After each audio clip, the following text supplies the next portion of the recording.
First question, index with different features of deprivation in the quality of life, ಅಂದ್ರೆ ಆ ಬಡತನ ವ್ಯಾಪ್ತಿಯ ಮೇಲೆ ಒಟ್ಟಾರೆ ತೀರ್ಪನ್ನು ತಲುಪಲು ಜೀವನದ ಗುಣಮಟ್ಟದಲ್ಲಿ ಅಭಾವದ ವಿವಿಧ ಲಕ್ಷಣಗಳನ್ನು ಹೊಂದಿರುವ ಸೂಚ್ಯಾಂಕ ಯಾವುದು ಅಂತ ಕೇಳಿದ್ದಾರೆ.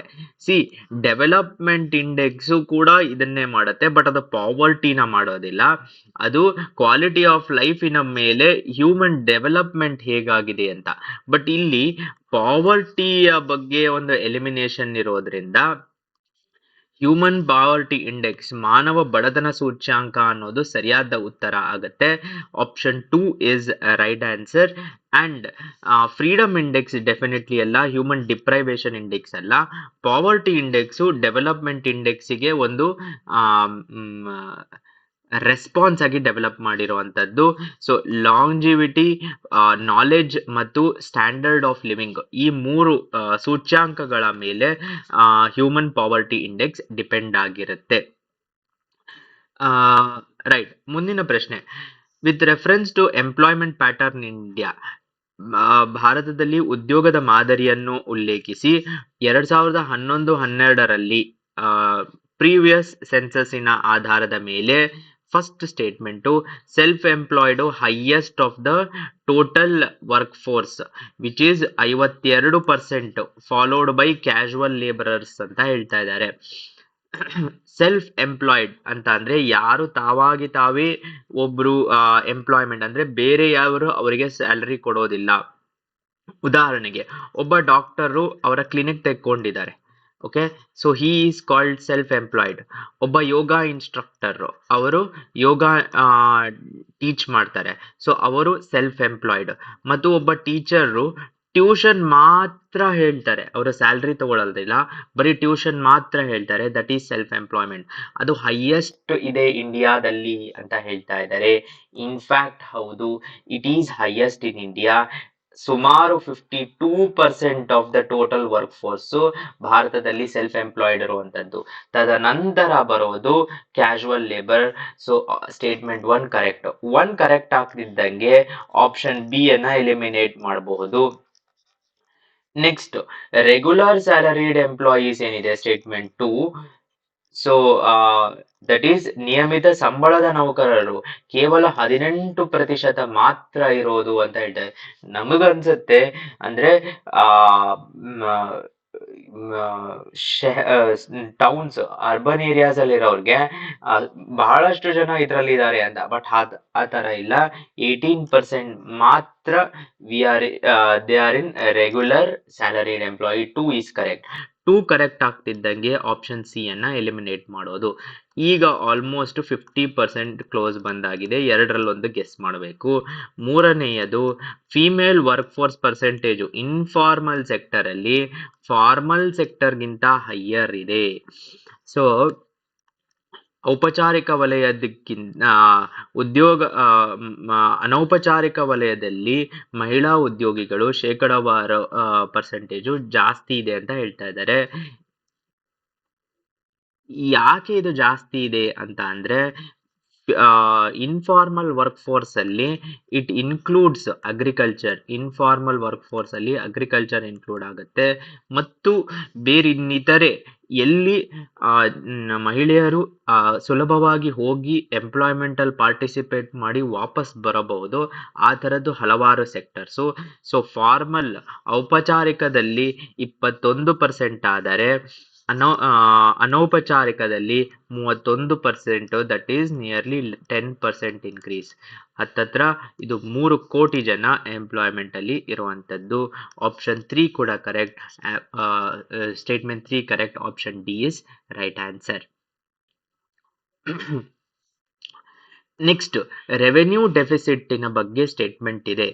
ಏನಪ್ಪಾ ಅಂತ ಅಂದ್ರೆ, it covers transactions affecting current income and spending.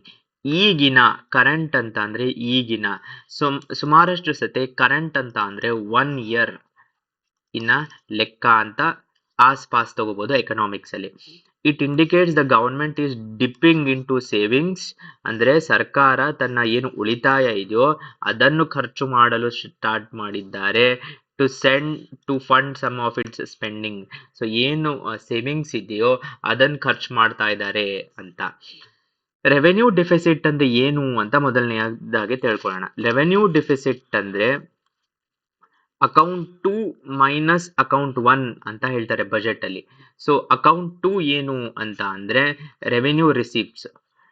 Revenue ರಿಸೀಪ್ಟ್ಸ್ ಏನಿದೆ ಅಕೌಂಟ್ 2 ಅಲ್ಲಿ that is called as revenue, ಅದನ್ನ ಅಕೌಂಟ್ 2 ಅಂತಾರೆ. ಸಾರಿ, ರೆವೆನ್ಯೂ ಎಕ್ಸ್ಪೆಂಡಿಚರ್ ಇಸ್ ಅಕೌಂಟ್ 2.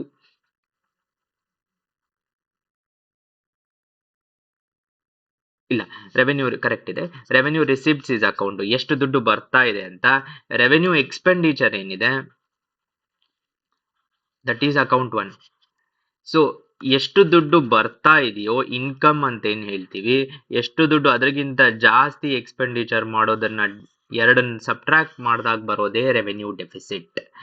ಯಾಕೆ ಇದು ಡೇಂಜರಸ್ ಅಂತ ಅಂದ್ರೆ, ಸರ್ಕಾರ ಲಿವಿಂಗ್ ಇಯರ್ ಆನ್ ಇಯರ್, ಒಂದು ವರ್ಷದಿಂದ ಇನ್ನೊಂದು ವರ್ಷಕ್ಕೆ ವಿತೌಟ್ ಪ್ಲಾನಿಂಗ್ ಬದುಕ್ತಾ ಇದೆ ಅಂತ.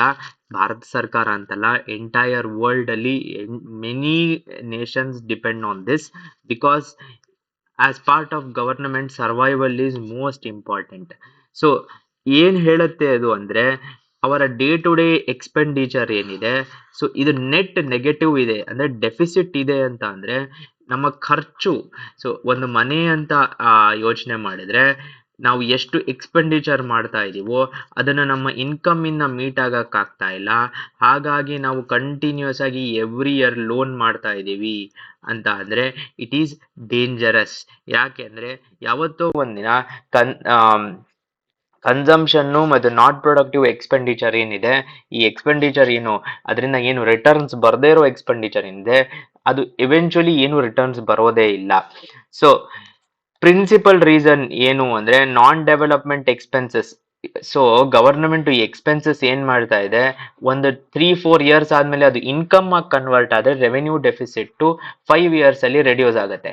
ಬಟ್ ಈ ಎಕ್ಸ್ಪೆನ್ಸಸ್ ಏನಿದೆ ಬೇರೆ ಬೇರೆ ರೀತಿಯಾದ ಸಬ್ಸಿಡಿಗಳಾಗಿರ್ಬೋದು, ಹಾಗೂ ಬೇರೆ ಬೇರೆ ರೀತಿಯಾದ ಫ್ರೀ ಏನು ಭಾರತದಲ್ಲಂತಲ್ಲ, ಕೊಲಂಬಿಯಾಲಾಗಿರ್ಬಹುದು, ಬಹಳಷ್ಟು ದೇಶಗಳಲ್ಲಿ ಅನ್ಎಂಪ್ಲಾಯ್ಮೆಂಟ್ ಬೆನಿಫಿಟ್ ಈ ತರದೆಲ್ಲ ಸುಮಾರಷ್ಟು ಕೊಟ್ಟಾಗ ಈ ಎಕ್ಸ್ಪೆನ್ಸಸ್ ಇನ್ಕ್ರೀಸ್ ಆಗ್ಬಿಡುತ್ತೆ.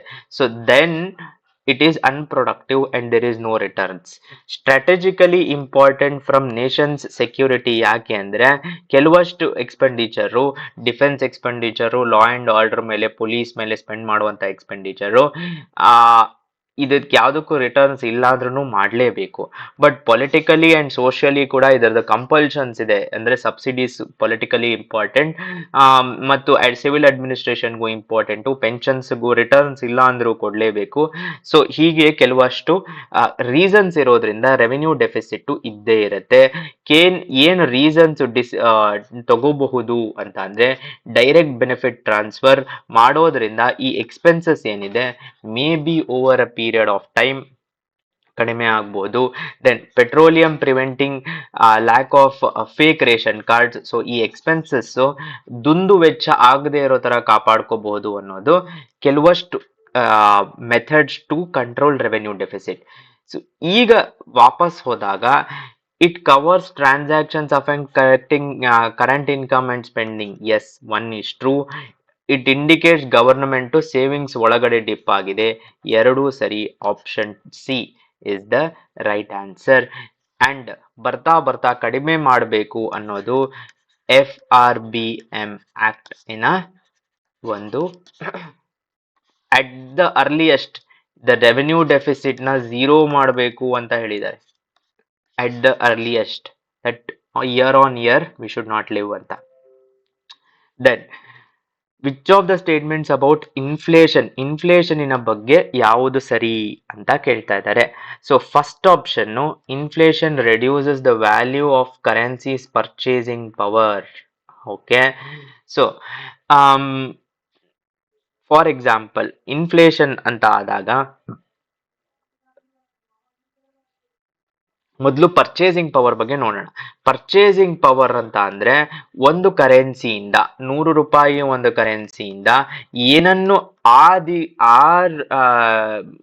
ದೇಶದಲ್ಲೇ ಬೇರೆ ದೇಶದಲ್ಲಂತಲ್ಲ, ಆ ದೇಶದಲ್ಲೇ 100 ರೂಪಾಯಿ ಕರೆನ್ಸಿಯಿಂದ ಏನನ್ನು ಕೊಂಡ್ಕೋಬಹುದು in terms of goods services that 1 unit of money can by.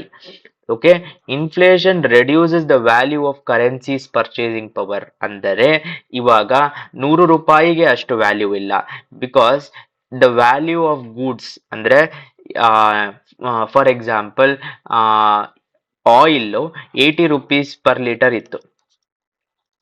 Suddenly oil because of inflation 160 rupees ಆಯ್ತು in a matter of few months. 2 years 3 years back story ಇದು. ಯಾಕೆ ಅಂತ ಅಂದ್ರೆ because of different reasons, export oil prices. But ಈ 100 ರೂಪೀಸಿನಲ್ಲಿ oil ಎಷ್ಟು ಬರ್ತಾ ಇತ್ತು ಮೊದಲಿಗೆ, ಅದಾದ ಮೇಲೆ ಇನ್ಫ್ಲೇಷನ್ ಆದ ಮೇಲೆ 100 ರೂಪೀಸಿಗೆ ಅಷ್ಟು ಬರ್ತಾ ಇಲ್ಲ. ಸೊ ಇನ್ಫ್ಲೇಷನ್ನಿಂದ ವ್ಯಾಲ್ಯೂ ಆಫ್ ಕರೆನ್ಸಿನ ಪರ್ಚೇಸಿಂಗ್ ಪವರ್ ಕಡಿಮೆ ಆಗುತ್ತೆ. S, 1 is right. 100 ರೂಪೀಸಲ್ಲಿ ಮೊದಲು 1 ಲೀಟರ್ ಸಮಥಿಂಗ್ ಬರುತ್ತೆ, 1 ಲೀಟರ್ 200 ml ಎಷ್ಟು ಬರ್ತಾ ಇತ್ತು, ಇವಾಗ 100 ರೂಪೀಸಲ್ಲಿ 1 ಲೀಟರು ಬರೋದಿಲ್ಲ. So 1 is right. 1 right ಆಗ್ತಿದ್ದಂಗೆ ಆಪ್ಷನ್ ಬಿ ನ ಕ್ಯಾನ್ಸಲ್ ಮಾಡೋದು. Debtors gain from inflation because they repay creditors with rupee worth less. Debtors ಅಂತ ಅಂದ್ರೆ ಯಾರು ಅಂದ್ರೆ ಇಬ್ರು ಇದ್ದಾರೆ ಅಂತ ಇಟ್ಕೊಳ್ಳಿ. ಸೊ ಇವರು ಸಾಲ ತಗೊಂಡಿದ್ದಾರೆ. ಓಕೆ, ಇವರು ಲೆಂಡರ್. ₹100 ಕೊಟ್ಟು 1 year ಆದ ಮೇಲೆ ನೀನು 105 ಕೊಡಬೇಕು ಅಂತ 5% ಇಂಟ್ರೆಸ್ಟ್ ರೇಟ್ ಅಲ್ಲಿ ಕೊಟ್ಟಿದ್ದಾರೆ. ನಾವು 1 year ಅಲ್ಲಿ 5% ಇನ್ಫ್ಲೇಷನ್ ಆದರೆ ಈ 105 ರೂಪೀಸಿನ ವ್ಯಾಲ್ಯೂ ಏನಿದೆ, this will be only 100 rupees. So ಇವರು 105 ಕೊಟ್ಟಾಗ್ಲೂ, ಓಕೆ, ಈ 105 ರೂಪೀಸ್ನ ತಗೊಂಡು ಇವರು 1 year ಬ್ಯಾಕ್ ಫಾರ್ ಎಕ್ಸಾಂಪಲ್ ₹100ಗೆ 1 ಲೀಟರ್ ಆಫ್ ಆಯಿಲ್ ಅಂತಾನೆ ತಗೊಳ್ಳೋಣ ಮತ್ತೆ.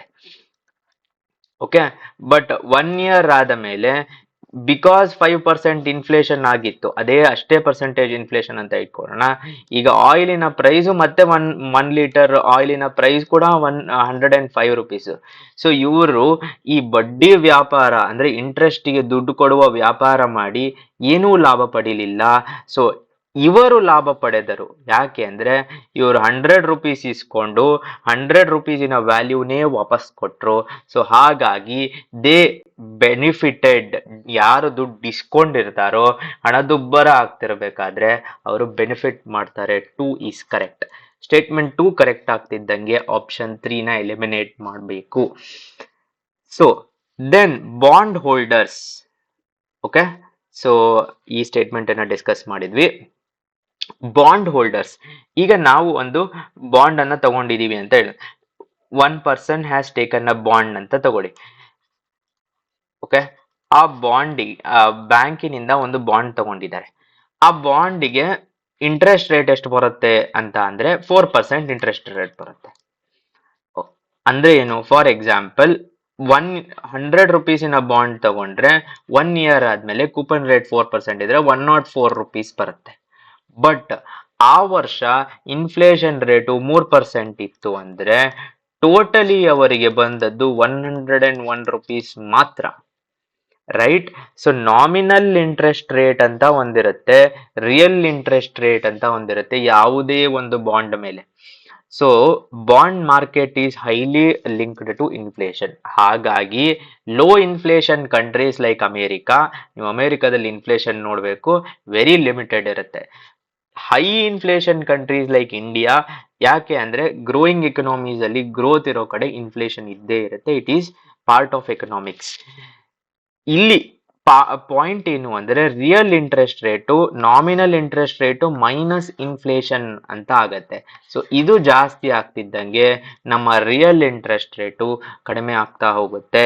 ಅಂಡ್ ಹೆನ್ಸ್ ಅಕಸ್ಮಾತ್ ಇನ್ಫ್ಲೇಷನ್ ನಾಮಿನಲ್ ಇಂಟ್ರೆಸ್ಟ್ ರೇಟ್ ಗಿಂತ ಜಾಸ್ತಿ ಆಯ್ತು ಅಂತ ಅಂದ್ರೆ ನೆಗೆಟಿವ್ ಆಗ್ಬಿಡುತ್ತೆ.